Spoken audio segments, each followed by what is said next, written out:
밀그럼의 실험, 권위에 대한 맹종. 이와 같은 이야기는 대부분의 사람들에게 하나의 끔찍한 악몽처럼 여겨질 것이다. 그러나 더 끔찍한 사실은 위 이야기의 대부분이 현실적인 사건이라는 점이다. 위의 실험은 밀그럼이란 이름의 심리학자에 의해 실질적으로 행해졌으며, 그의 실험에서 선생의 역할을 담당했던 자원자들은 학습자의 역할을 담당했던 다른 자원자들의 애원하는 소리, 비명 지르는 소리, 그리고 벽을 걷어차는 소리에도 불구하고 계속하여 전기 충격의 강도를 높여 나갔던 것이다. 그러나 앞의 이야기와는 달리 그의 실험에서 실제적으로 전기 충격이 학습자에게 전달된 것은 아니었다.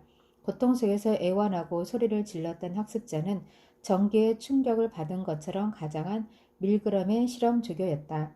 그렇다면 밀그럼의 실험은 징계가 기억과 학습에 미치는 영향에 대한 연구는 아니었던 것이 분명하다. 밀그럼이 진심으로 관심을 가졌던 연구 과제는 보통의 평범한 사람에게 합법적인 명령을 내린다면 얼마만큼의 고통을 무고한 다른 사람들에게 부과할까라는 것이었다. 실험 결과는 우리를 심란하게 만들고 있다. 앞서의 악몽 같은 상황과 똑같은 상태에서 우리의 선생들은 가능한 모든 고통을 학습자에게 부과하고 있었기 때문이다. 학습자의 애원에도 불구하고 선생 역을 맡은 자원자들의 3분의 2가 넘는 사람들이 연구자가 실험을 끝마칠 때까지 전기 충격의 강도를 계속 높여 결국 450볼트라는 최고 수준의 전기 충격을 학습자에게 부과했던 것이다. 더욱 경악스러운 사실은 학습자가 명백한 고통 속에서 실험을 중단할 것을 애원해도 선생의 역할을 맡은 자원자들의 단 한 사람도 실험을 중단하지 않았던 점이다. 전기 충격의 강도가 300볼트에 이르러 학습자가 날카로운 비명을 지르며 고통스러워하면서 제발 실험을 중단해달라고 애걸복걸하자 겨우 극소수만이 실험을 중단하였다. 이러한 실험의 결과는 밀그럼을 포함해서 많은 관계자들을 놀라게 하였다.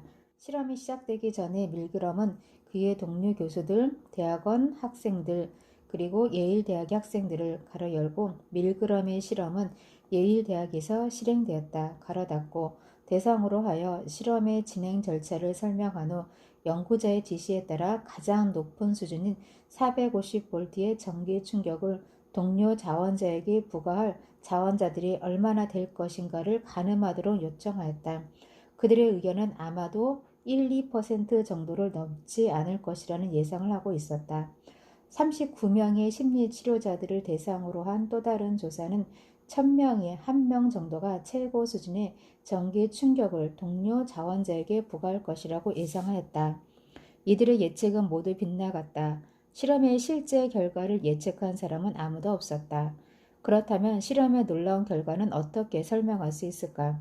실험에 참여한 자원자들이 모두 공격적인 성향이 강한 남자들이었다든지, 선생 역을 맡은 자원자들이 전기 충격의 영향에 대해 자세히 이해하지 못하고 있었다든지, 혹은 자원자들이 남의 불행을 즐기는 비도덕적인 성향의 사람들이었다든지 하는 몇몇 가설들을 가지고 예상치 못했던 실험의 결과를 설명할 수 있을지 모른다.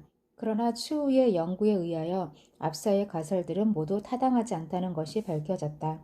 첫째, 선생 역할을 맡은 여성 자원자들도 밀그럼의 실험 결과처럼 가장 높은 수준의 전기 충격을 동료 자원자에게 부과하고 있다는 것이 추후의 연구에 의해 보고되었다. 자원자들이 전기 충격의 영향을 자세히 이해하지 못했을 것이라는 가설을 연구한 실험도 있었다. 그 실험에서 학습자의 역할을 맡은 연구 조교는 선생 역할을 맡은 자원자들이 전기 충격을 가하려고 할 때 그만해요. 나는 심장병이 있어요. 벌써 가슴이 두근거려서 정말 더 이상 실험에 참여할 수 없어요. 나를 제발 이곳에서 나가게 해주세요. 라고 애원하였는데, 이러한 애원에도 불구하고 선생 역을 맡은 자원자들의 65%는 최고 수준의 전기 충격에 이를 때까지 자신들의 의무를 충실히 이행하였다. 마지막으로 밀그럼의 실험에 참여한 사람들이 심리적으로 비정상적인 사람이라는 설명도 충분하지 못한 것으로 밝혀졌다. 밀그럼의 실험에 참여한 사람들의 성격이 일반 대중과 비교하여 전혀 다를 바가 없다는 사실이 추후의 검사에 의해 보고되었기 때문이다. 그들은 당신이나 나와 다를 바가 하나도 없는 사람들이었다. 밀그럼의 표현에 의하면 그들은 바로 우리와 동일 인물이었다. 그리하여 그의 질문은 곧 우리를 향한 질문이 된다. 우리를 그처럼 행동하게 만든 것은 과연 무엇일까? 밀그럼은 그의 질문에 대한 답을 우리에게 제공해주고 있다. 그 이유는 우리들 마음속 깊이 자리 잡고 있는 합리적인 권위에 복종하려는 의무감이라는 것이 그의 주장이다. 밀그럼의 주장에 의하면 실험의 결과에 대한 진정한 책임은 실험에 참여한 자원자들이 연구자의 명령에 도전하지 않은 데 있다는 것이다. 다시 말해서 동료 자원자들의 명백한 상해에도 불구하고 실험복을 차려입은 연구자들의 권위와 명령에 그들이 맹목적으로 따라가는 데 문제가 있다. 밀그럼의 권위에 대한 복종 가설을 증명하는 증거는 도처에서 찾을 수 있다. 연구자가 실험을 계속하라는 지시를 내리지 않았다면 선생역을 맡은 자원자들이 실험을 중간에 중단했을 것이라는 사실은 매우 분명하다. 그들은 사실상 전기 충격을 가하는 역에 대해 학습자 못지않게 괴로워하였다. 그들은 연구자에게 전기 충격을 중단하게 해달라고 애원하였다.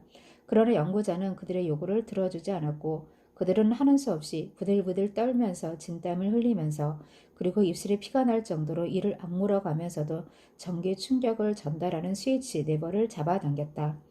자원자들의 그러한 모습은 밀그럼에 의해 자세히 묘사되고 있다. 어떤 사악한 사람이 자신감에 넘치는 모습으로 실험실의 문을 열고 들어왔다. 그러나 20분이 채 지나기 전에 그의 모습은 폭발 일보 직전에 신경쇠약자의 모습으로 변해 있었다. 그는 쉴 새 없이 그의 귓볼을 잡아당기고 몸을 비비고 왔다. 그는 허공 속에서 주먹을 휘두르면서 더듬거렸다. 오 하느님, 제발 중단해 주세요. 그러나 그의 실험이 끝날 때까지 연구자의 지시가 떨어지기 무섭게 충실히 그의 명령을 수행하고 있었다. 이러한 관찰과 함께 밀그럼은 그의 권위에 대한 복종 가설을 더욱 명확하게 지지하는 연구 결과를 발표하였다. 추후의 연구에서 그는 연구자와 학습자의 대본을 바꾸어서 연구자는 실험을 중단할 것을 선생에게 지시하고 학습자는 용감하게도 자기는 괜찮으니까 실험을 계속하라고 선생에게 요청하게 하였다. 실험의 결과는 너무도 분명했다. 동료 자원자의 요청에 의해 전기 충격을 계속한 자원자는 단 한 사람도 발견되지 않았다. 연구자의 권위에 자원자들이 맹목적으로 복종하고 있다는 것을 보여주는 또 하나의 실험이 있다. 이 실험에서 선생 역할을 맡은 자원자들은 서로 상반되는 지시를 하는 두 사람의 연구자들 사이에서 어떻게 행동해야 할 것인지 망설이고 있었다. 한 사람의 연구자는 학습자가 전기 충격에 견디지 못하면 실험을 중단하라고 지시하는 반면에 다른 연구자는 학습자의 반응에 관계없이 실험을 계속하라고 지시했기 때문이었다. 이러한 상반된 지시를 받은 선생은 두 사람의 연구자들을 어리둥절한 눈초리로 번갈아 쳐다보면서 잠깐만요. 어떻게 하라고요? 한 분은 중단하라고 하고 또 한 분은 계속하라고 하시니 어떻게 해야 하지요? 라고 말하였다. 그러나 두 사람의 연구자들이 서로 의견의 합치를 보지 못하고 여전히 다투고 있자 선생은 두 사람의 연구자 중에서 누가 더 높은 사람인가를 알아내려고 애를 썼다. 그러나 노력의 보람도 없이 결국 아무런 단서를 찾아내지 못하자 선생은 그의 본능적 판단에 따라 전기 충격을 중단하였다. 이러한 결과는 피해 실험자의 동기가 세디즘이나 공격 성향 때문이 아니었음을 나타내고 있다. 사실 밀그럼이 처음 이 실험을 하게 된 동기는 나치가 지배하던 당시 독일인들이 어떻게 그 많은 무고한 유태인의 생명들을 강제 수용소에서 죽일 수 있었는지를 이해하기 위해서였다. 그의 원래 계획은 미국에서 기본 실험을 해본 후 독일로 옮겨갈 예정이었다. 독일인들이 복종에 대한 개념을 과학적으로 분석하기에는 최상의 집단이라고 생각했기 때문이었다. 하지만 코네티컷주의 뉴헤븐에서 실험을 한 후에 그는 굳이 독일까지 갈 필요가 없다는 것을 분명히 깨달았다. 복종의 힘을 너무 많이 알게 되었다. 독일까지 갈 필요가 없어졌다. 이것이 그의 결론이었다. 미국인들의 내면에 잠재하고 있는 권위에 대한 복종 성향은 아마도 윌리엄 켈리 중의 사례에서 그 증거를 엿볼 수 있을 것이다. 그는 자신의 부하들에게 베트남 미라이에 사는 주민들을 성인과 노인들뿐 아니라 갓난아이와 어린이들까지 모조리 죽이라고 명령하였다. 그리고 부하들은 그의 명령에 복종하였다. 그런 명령을 받았을 경우에 어떻게 행동했을지를 설문조사하였을 때 많은 미국인들이 자신들도 상관의 명령에 따라 베트남 주민들에게 총을 쏘았을 것이라고 대답하였다. 하지만 이러한 권위에 대한 복종이 비단 미국인들에게만 통용되는 것은 아니다. 밀그램의 기본 실험이 네덜란드, 독일, 스페인, 이탈리아, 오스트레일리아, 요르단에서 실시되었는데 그 나라에서의 결과들도 크게 다르지 않았다. 최초의 연구와 유사한 일련의 연구들을 종합하여 밀그럼은 사람들은 권위자들의 명령에 복종하여 그들이 시키는 어떠한 명령도 충실히 수행하려는 경향을 가지고 있다고 결론 내리고 있다. 그의 결론은 국가 권력을 수행하는 사람들이 선량한 시민들에게 미치는 엄청난 영향력에 대한 심각한 우려를 빚게 하고 있다. 밀그램의 자원자들이 진땀을 흘리고 고통을 받으면서도 연구자의 지시를 거역하지 못한 채 자신의 임무를 충실히 수행하고 있는 것을 목격한 마당에 그 어느 누가 그러한 권위의 영향력을 의심할 것인가? 아직도 혹시 의심스러워하는 분들이 있다면 S. 브라이언 윌슨의 이야기가 확신을 줄 것이다. 1987년 9월 1일 니카라과에 미국 무기를 보내는데 항의하기 위해 윌슨과 다른 두 남자가 해군 무기고 밖으로 이어진 철도에 들어누웠다. 그들은 자신들의 행위가 그날 기차가 이동하는 것을 막을 수 있을 것이라고 확신하였다.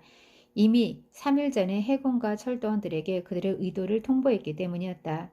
그런데 기차를 멈추지 말라고 명령받은 담당자들은 200m 앞에 사람이 보이는데도 불구하고 기차의 속력을 늦추지 않았다. 그리하여 다른 두 명은 간신히 옆으로 비껴 나올 수 있었지만 윌슨은 미처 기차를 피하지 못하고 무릎 밑에 두 다리가 절단되는 증상을 입고 말았다. 게다가 그 자리에 있었던 해군 위생병들이 그를 치료하거나 병원으로 옮기려 하지 않았기 때문에 그 장면을 지켜보던 일반 시민들이 그 중에 그의 아내와 아들도 섞여 있었는데 구급차가 도착하기까지 45분 동안 지혈을 하기 위해 악정고투를 해야 했다.